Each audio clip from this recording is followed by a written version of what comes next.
तो देवउठनी एकादशी व्रत क्या है? क्या आप जानना चाहते हैं कि देवउठनी एकादशी का व्रत हिंदू धर्म में इतना मान्य क्यों है? तो इसकी जानकारी हम इस वीडियो में जानेंगे एक कथा के माध्यम से।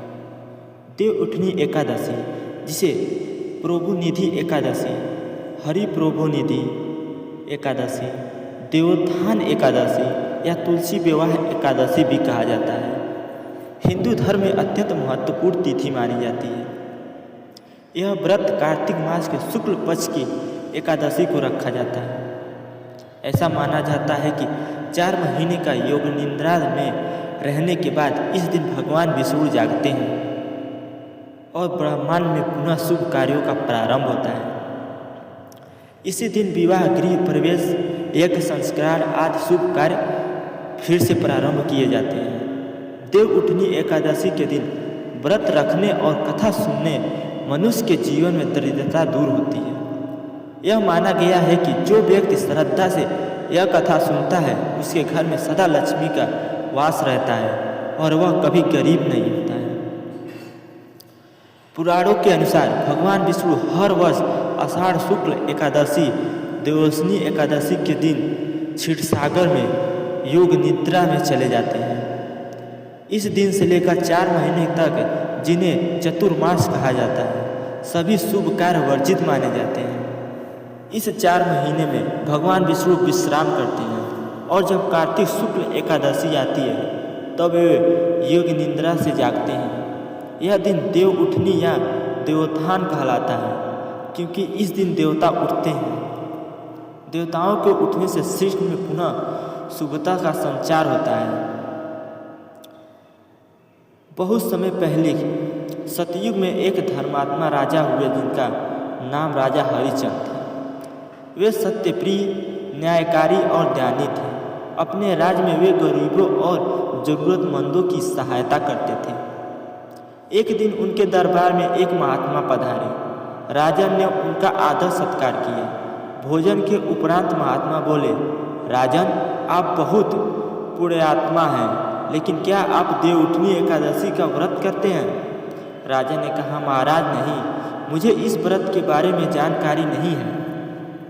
इस बात पर तब महात्मा बोले, राजन, कार्तिक शुक्ल एकादशी का व्रत सभी व्रतों से श्रेष्ठ है।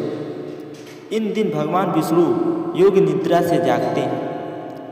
जो भी व्यक्ति इस दिन विधि पूर्वक व्रत करता है और भगवान विष्णु की पूजा करता है वह कभी दरिद्र नहीं होता।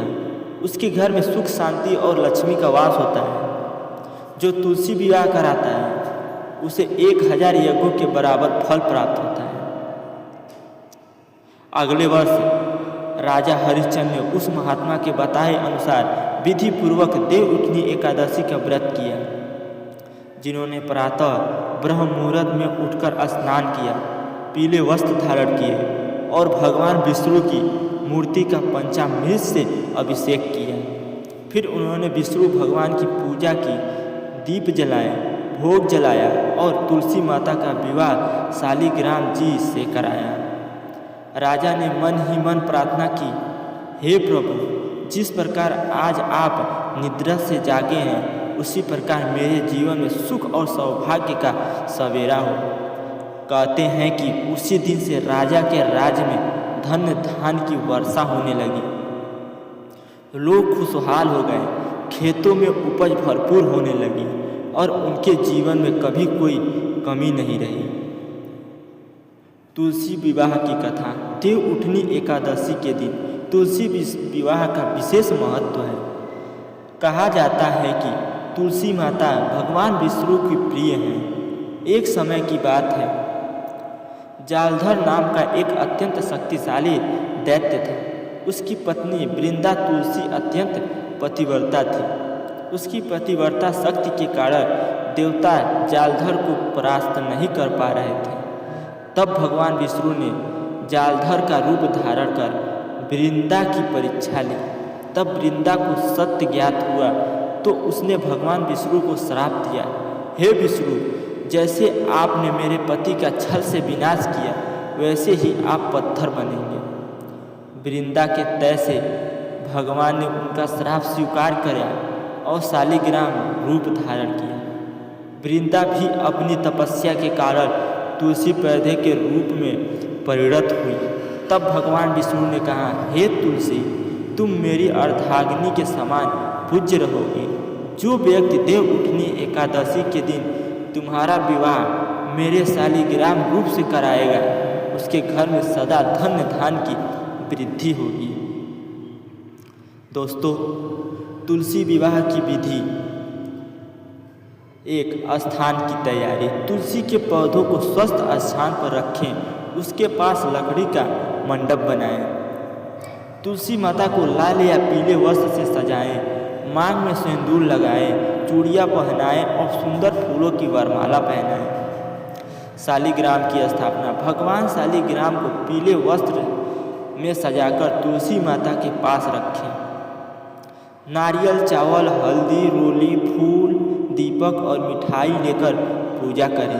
पंडित या परिवार के मुखिया द्वारा तुलसी और शालिग्राम का विवाह मंत्रों से संपन्न किया जाए। इस विवाह में इस मंत्र का जाप करें। ओम तुलसी नमः, श्री श्री शालिग्रामाय नमः। हे तुलसी माता, हे भगवान विष्णु, आप दोनों का पावन विवाह मंगलमय हो। परिवार के सभी सदस्य तुलसी माता की 7 बार परिक्रमा करें। पूजा के बाद प्रसाद और मिठाई बांटी जाती है। सूर्योदय के समय उठकर गंगा जल या स्वस्थ जल से स्नान करें। भगवान विष्णु के सक्षम संकल्प ले, हे भगवान विष्णु की प्रसन्नता के लिए देव उठनी एकादशी का व्रत कर रही हूँ। विष्णु भगवान की मूर्ति या चित्र को स्थान कराएं। हल्दी, चंदन, फूल, धूप, दीप और नैवेद्य चढ़ाएं। घर के बाहर दीप जलाएं। मान्यता है कि इस दिन दीपदान करने से घर में लक्ष्मी का वास होता है। व्रतधारी दिन भर उपवास रखता है, यह केवल फलाहार लेता है। शाम को परिवार सहित देव उठनी एकादशी की कथा सुनी जाती है और आरती में श्री जय लक्ष्मी रमणा विष्णु जी की आरती गाई जाती है। इस प्रकार व्रत का फल और महिमा असीम होता है। देव उठनी एकादशी व्रत का महत्व पुराण संकल्प पुराण और भविष्य पुराण की वर्णित है।